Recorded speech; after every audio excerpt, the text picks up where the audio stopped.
তাই তো বলি এত হালকা হালকা লাগতেছে কেন? ব্যাগও খালি, ব্যাগের মালিকের মাথাও খালি। এত বেশি কথা বলো কেন? জুনিয়র আছে, জুনিয়রের মতো থাকো। ওই কিসের জুনিয়র?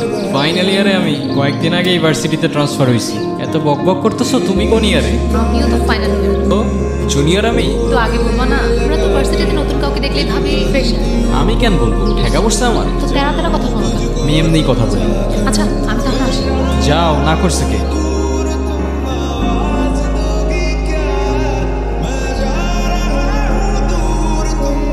এই কি অবস্থা? এই তো ভালো। তোমার? কোথায় যাচ্ছ? সিটি আর কই যাব? তে লাভ নেই, আজকে কোনো ক্লাস হবে না। ভালো তো, ফাঁকিবাজি করো। আচ্ছা কয়দিন পরেই তো ফাইনাল, তো এই টাইমে ভার্সিটি ট্রান্সফার করলা কেন? জিজ্ঞাসা করো না, অনেক লম্বা স্টোরি। হাতে অনেক টাইম আছে। তো আমি যে ভার্সিটিতে ছিলাম, ভার্সিটির যে হেড ছিল তাতে আমার কাইন্ড অফ ঝগড়া হয়ে গেছিলো একটা ইস্যু নিয়ে। তার ডিসিশন, সে আমাকে তার ভার্সিটি থেকে গ্র্যাজুয়েশন করতে দেবে না। তো আমিও নাচো ঠেকা পড়ছে আমার রিকোয়েস্ট করতে, চলে আসছি এখানে। বুঝলাম। কি বুঝলাম? তুমি অনেক বড় মাপের একটা খারাপ। তোমার নাম কি? বার্ফি। বার্ফি? ছোটবেলায় আমি নাকি অনেক মিষ্টি ছিলাম দেখতে, এই মা নাম রাখছিল বার্ফি। বিশ্বাস করো তুমি দেখতে এখন মোটেও মিষ্টি না। আচ্ছা তোমার নাম কি? মিষ্টি? কি হয়েছে, হাসতেছো কেন? তোমার কি নিজের মিষ্টি মনে হয়?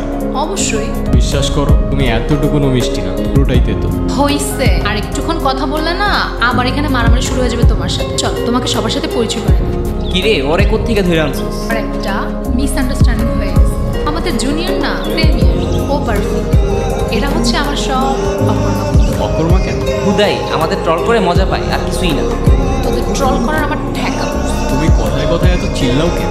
যার জন্য করেছো সেই বলেছ।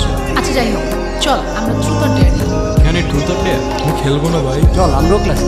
মানে অন্য সময় কখনো ক্লাস করে না, আজকে ওদের সবার ক্লাস করতে হবে। আচ্ছা তোমার কি আমাদের ভার্সিটিতে এসে কমিউনিটি পছন্দ হয়েছে? না। তুমি তোমার মাকে ফোন দিবা আর বলবা, মা আমি তোমাকে খুব ভালোবাসি। কি কি হলো, চলে আসলা যে? এমনি ভাল লাগতেছিল না আমার। মন খারাপ তোমার? না।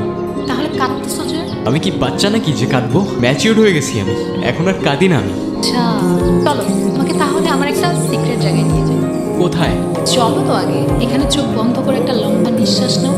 আমি যখন ক্লাস 4-এ পড়ি আমার বাবা মার ডিভোর্স হয়ে যায়। আমি তখন কতটুকু বুঝি আমি জানি না, কিন্তু আমার মনে আছে আমার মা কখনো হাসতো না। আমার জন্য সে সব কিছুই করতো, কিন্তু কখনো হাসতো না।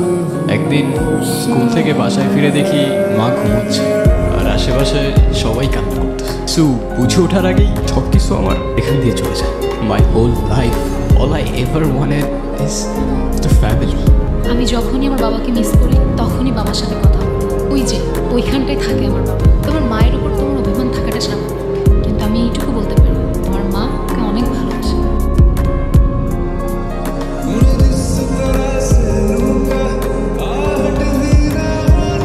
সময়গুলো অনেক তাড়াতাড়ি চলে যাচ্ছে তাই না? সময় কোথায় যাচ্ছে? যাচ্ছে যাচ্ছে, একটা কথা কি জানো? কি? ঠিক ভালো সময়ের পর পরই খারাপ সময়গুলো চলে আসে। মানে ভয় দেখাও না প্লিজ। লাইফের এতগুলো খারাপ সময়ের পর এতটুকু ভালো সময় তো ডিজার্ভ করি আর কি। চলো তোমাকে আমার অডিয়েন্সের সাথে পরিচয় করো। তোমার মতো তার ছেড়ে আবার কিসের অডিয়েন্স? হাই, আপনারা শুনছেন রেডিও মিষ্টি। আমাদের আজকের অতিথি বার্ফি। এটার মধ্যে আমি আমার সব সিক্রেটস রেকর্ড করে রাখি। কি সিক্রেটস? অন্য একদিন শোনাবো। আজকেই বলো। আমার দুটো ইচ্ছে আছে, তুমি পূরণ করে দিবা? কি ইচ্ছা বলো? আজকে না, আরেকদিন বলবো। আমি যাই, আমার ভালো লাগতেছে না। কিরে কি অবস্থা? আচ্ছা মিষ্টি কই রে? ও তো আজকে আসে নাই। আসে নাই কেন? জানি না।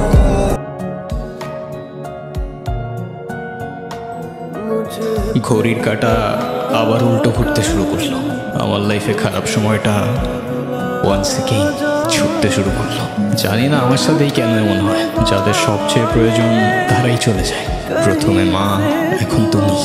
একদিন 2 দিন করে এভাবে প্রায় 18 দিন কেটে যায়। তারপর একদিন কিরে কি হয়েছে তো? আর এতদিন কই ছিলি? কিছু না, আমি ভার্সিটির কিছু পেপারস নিতে আসছিলাম। ওরা থাক, আমি যাই। তুমি কি আমাকে ইগনোর করতেছো? আমাকে যেতে দাও প্লিজ।